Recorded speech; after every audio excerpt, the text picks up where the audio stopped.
Hello সবাইকে। আজ আমি তোমাদের সাথে ডিসকাস করব class 11 West Bengal council of higher secondary education বোর্ডের নতুন সিলেবাসের অন্তর্গত সরোজিনী নাইডুর লেখা কবিতা ব্যাঙ্গেল সেলার্স। সিলেবাস ও প্যাটার্ন অনুযায়ী তোমাদের এমসিকিউ প্রশ্ন আসবে। যেহেতু তোমরা প্রথম বছর পরীক্ষা দেবে আর প্রশ্ন সম্পর্কে আমাদের তেমন কোনো ধারণা নেই, তাই আমরা সব কিছুই পড়ব। যেমন সরোজিনী নাইডু সম্পর্কে ইম্পর্টেন্ট সমস্ত কথা, কবিতার লাইন বাই লাইন মানে, লিটারারি ডিভাইসেস। এখন এই লিটারারি ডিভাইসেস কী সেটা আমি পড়াতে পড়াতে বোঝাবো, ইংরাজি অর্থ, এভরিথিং। তাহলে চলো শুরু করা যাক। প্রথমেই আমরা সরোজিনী নাইডু সম্পর্কে কিছু ইম্পর্টেন্ট কথা জেনে নেব। সরোজিনী নাইডুর জন্ম হয়েছিল 13ই ফেব্রুয়ারি 1879 সালে, এবং সেই 13ই ফেব্রুয়ারি দিনটিকেই ন্যাশনাল ওমেন্স ডে হিসাবে পালন করা হয় আজও। এবং তিনি মারা গিয়েছিলেন 2 মার্চ 1949। মহাত্মা গান্ধী তাকে প্রথম বলেছিলেন নাইটিঙ্গেল অফ ইন্ডিয়া। তার লেখা প্রথম বই দ্য গোল্ডেন থ্রেশহোল্ড, যেটি 1905 খ্রিস্টাব্দে তিনি লিখেছিলেন। তিনি একসময় উত্তরপ্রদেশ রাজ্যের গভর্নরও হয়েছিলেন 1947 সাল থেকে 1949 সাল পর্যন্ত। তিনিই ছিলেন প্রথম মহিলা প্রেসিডেন্ট কংগ্রেসের 1925 সালে। এই কবিতাটি তারই লেখা একটি কবিতা দ্য বার্ড অফ টাইম থেকে নেওয়া হয়েছে। দ্য বার্ড অফ টাইম তিনি লিখেছিলেন 1912 সালে। দ্য বার্ড অফ টাইম তার লেখা একটি পোয়েট্রি কালেকশন, যেখানে অনেক পোয়েট্রি আছে, তারই মধ্যে একটি পোয়েট্রি দ্য ব্যাঙ্গেল সেলার্স। এই কবিতাটির রাইম স্কিম AABBCC। সরোজিনী নাইডুকে ইন্ডিয়ান ইয়েটসও বলা হয়। WB ইয়েটস ছিলেন একজন কবি। তিনি WB ইয়েটসের মতন কবিতা লিখতেন বলে তাকে বলা হতো ইন্ডিয়ান ইয়েটস। তিনি হোম রুল লীগ অ্যাম্বাসেডরও হয়েছিলেন 1919 সালে। এই কবিতাটা যেটা আজকে আমরা আলোচনা করব, এটা first person narrative. British government তাকে কাইসারি হিন্দ উপাধি দিয়েছিলেন। তিনি ওমেন ইন্ডিয়ান অ্যাসোসিয়েশন গঠন করেছিলেন 1917 সালে। তার আসল নাম ছিল, যেটা আমার প্রথমেই বলা উচিত ছিল, সরোজিনী চট্টোপাধ্যায়। তিনি বাঙালি ছিলেন। তিনি বিবাহ করেছিলেন ইন্টারকাস্ট। এখনকার দিনে ইন্টারকাস্ট ম্যারেজ মেনে নেওয়া হয় না, কিন্তু তখনকার দিনে তিনি তার ফ্যামিলির কাছ থেকে পূর্ণ সমর্থন পেয়েছিলেন, এবং তার হাজব্যান্ডের টাইটেল অনুযায়ী আজকে তার টাইটেল সরোজিনী নাইডু। তাহলে চলো শুরু করা যাক। ব্যাঙ্গেল সেলার্স অর্থাৎ চুড়ি বিক্রেতা। একটি মেয়ের জীবনের শুরু থেকে শেষ পর্যন্ত চুড়ি কী ভূমিকা পালন করে সেটি এই কবিতায় দেখানো হয়েছে। চুড়ির রং যেমনভাবে পাল্টাবে, মেয়েদের জীবনের একটা একটা করে লেয়ারও সেইভাবে পেরোবে। Bangle sellers are we who bear our shining loads to the temple fair। আমরা হলাম সেই চুড়ি বিক্রেতা যারা চকচকে সুন্দর সুন্দর চুড়ি মন্দিরের সামনের মেলায় বোঝাই করে বয়ে নিয়ে যাই।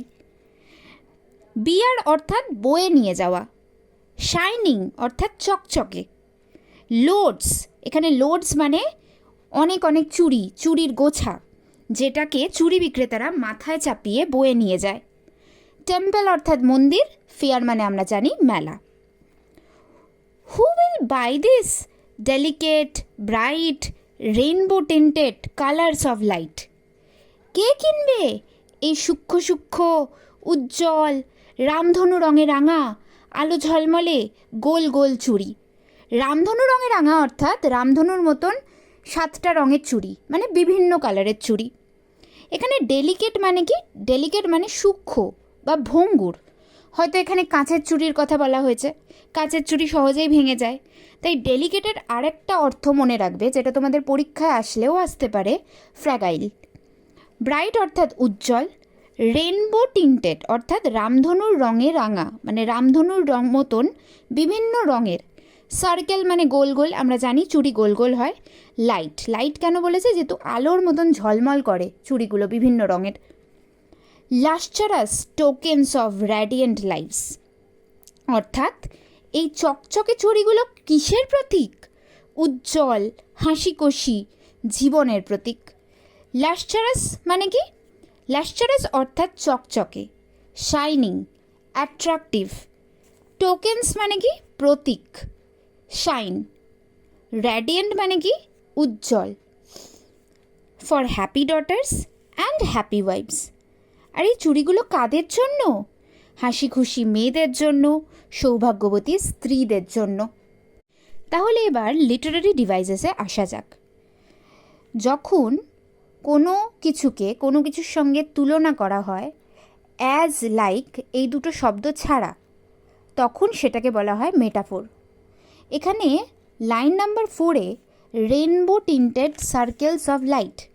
সার্কেলস অফ লাইট মানে কি? চুড়ি। রেনবো টিন্টেড মানে কি? রামধনু। তো এখানে রামধনুর রঙের সাথে চুড়িকে তুলনা করা হয়েছে অ্যাজ, লাইক এই শব্দ ছাড়া, তাই এটাকে আমরা বলবো metaphor.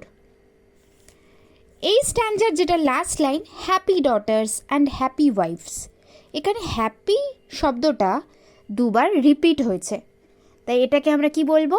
Repetition. Some are meet for a maiden's wrist. Maiden's অর্থাৎ আনম্যারিড গার্ল, অবিবাহিত মেয়ে। কিছু চুড়ি আছে যেগুলি অবিবাহিত মেয়েদের হাতে পরার জন্য। Silver and blue as the mountain mist. তো সেই চুড়িগুলোর রং কেমন হবে? সেই চুড়িগুলোর রং পাহাড়ের ওপরে যখন কুয়াশা পড়ে সেই নীল এবং রূপোলি বর্ণের। মিস্ট মানে কি? ফগ বা কুয়াশা। Some are flushed like the birds that dream. কিছু কিছু চুড়ির রং গাঢ় লাল, ফ্ল্যাশড অর্থাৎ গাঢ় লাল, ঠিক সেই কুড়ির মতো যেগুলি স্বপ্ন দেখে। এখানে বার্ডস মানে কি? ফুলের কুড়ি। ফুলের কুড়ি মানে এখানে আনম্যারিড মেয়েদের স্বপ্নের কথা বলা হয়েছে। এবং কিসের স্বপ্ন? তাদের দেখা বিয়ের স্বপ্নের কথা এখানে বলা হয়েছে, যে একদিন তাদেরও বিয়ে হবে। On the tranquil bro of a woodland stream. Tranquil মানে কি? শান্ত, কাম। ব্রো মানে কি? পার্শ্ববর্তী জায়গা। উডল্যান্ড স্ট্রিম মানে কি? পাহাড়ি নদী। পাহাড়ি নদী যেমন বয়ে চলে শান্তভাবে, ঠিক সেইভাবে একটি মেয়ের মনেও স্বপ্নগুলো চলতেই থাকে। কিসের স্বপ্ন? তাদের সেই বিয়ে নিয়ে, তাদের সেই ভবিষ্যৎ জীবন নিয়ে বিভিন্ন স্বপ্ন। সাম আর আগ্লো উইথ দ্য ব্লুম দ্যাট ক্লিভস। আগ্লো মানে কি? ঝলমল করা। কিছু কিছু চুড়ি ঝলমল করছে, সেই তরুণী অবিবাহিত মেয়েটি যেমন বিয়ে করে নতুন জীবনের অভিজ্ঞতা সঞ্চয়ের জন্য ছটপট করে, ঠিক তেমন। ব্লুম অর্থাৎ একটি অবিবাহিত মেয়ের সেই লালিত্য, তারুণ্য, ভিগার যেটাকে আমরা ইংলিশে বলি। ক্লিভস মানে কি? ছটপট করা। To the limpid glory of new born leaves. Limpid অর্থাৎ পিওর, গ্লোরি অর্থাৎ এখানে গ্লোরি মানে উজ্জ্বলতা। সেই তরুণী অবিবাহিত মেয়েটির মন সদ্য বেরোনো পাতার মতন, পিওর, উজ্জ্বল, এবং সদ্য জন্মানো পাতার সেই হালকা সবুজ রঙের চুড়ির মাধ্যমে মেয়েটির মনের ডিজায়ার বা ইচ্ছাকে তুলনা করা হয়েছে। নিউ লিভস অর্থাৎ নতুন জীবন। এখানে দেখো silver and blue as the mountain mist. মেয়েটির চুড়ির রঙকে পাহাড়ের কুয়াশার সঙ্গে অ্যাজ ওয়ার্ড দ্বারা তুলনা করা হয়েছে। তাহলে এখানে লিটারারি ডিভাইস কী হবে? Simile. Some are flushed like the birds that dream. ফুলের কুড়ির সঙ্গে মেয়েটির স্বপ্নকে লাইক ওয়ার্ড দিয়ে তুলনা করা হয়েছে। এখানেও কি হবে? Simile. Some are like fields of sunlit corn. Corn মানে এখানে ভুট্টা নয়, শস্য। শস্য ক্ষেতের ওপর সূর্যের আলো পড়লে যেমন সোনালি রং তৈরি হয়, কিছু চুড়ির রং ঠিক তেমন। এবং এই চুড়িগুলো কাদের জন্য? তা এই লাইনটাতেও দেখো লাইক ওয়ার্ড দিয়ে তুলনা করা হয়েছে, তাহলে এখানেও কি হবে? Simile. Meet for a bride on her bridal morn. Morn মানে এখানে কি? মর্নিং, সকালবেলা। এই চুড়িগুলো একটা মেয়ে তার বিয়ের দিন সকালবেলা পরে। ব্রাইডাল মানে তোমরা নিশ্চয়ই বোঝো যে বিয়ে। Some like the flame of her marriage fire.